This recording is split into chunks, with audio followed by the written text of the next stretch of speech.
so ভাই বন্ধুসকল এটা কথা যেতিয়া আমি চাকৰি পাওঁতে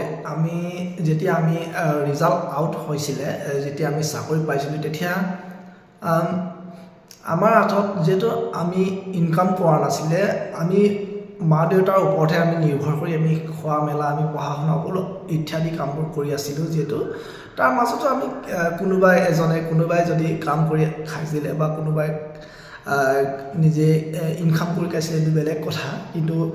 তেতিয়া এইটো ৰিজাল্টটোত সময়ত যেতিয়া আউট হৈছিলে তেতিয়া আমাৰ হাতত যেটো টকা পইচা নাছিলে আমাৰ হাতত পইচা নাছিলে তেতিয়া দেউতাৰ লগৰখিনিয়ে আমাৰ দেউতাৰ লগৰখিনিয়ে দেউতাৰ পৰা পাৰ্টি খুজিছিলে তোমাৰ ল'ৰাটো চাকৰি হৈছে আমাক কিবা এটা খোৱা আমাক খুৱাই দিয়া তেনেকৈ দেউতাই বহুত টকাই হেৰুৱাইছিলে টকা তেওঁ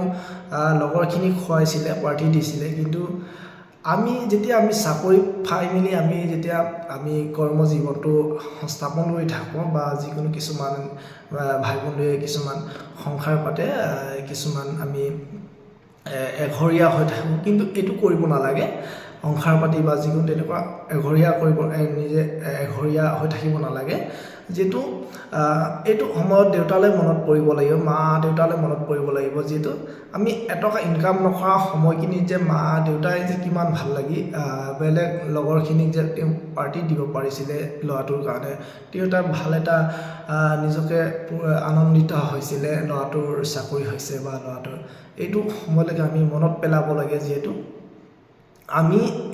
চাকৰি নিজে সাকসেস হোৱাৰ পাছত সংসাৰ কৰাৰ পাছত বা কিছুমানে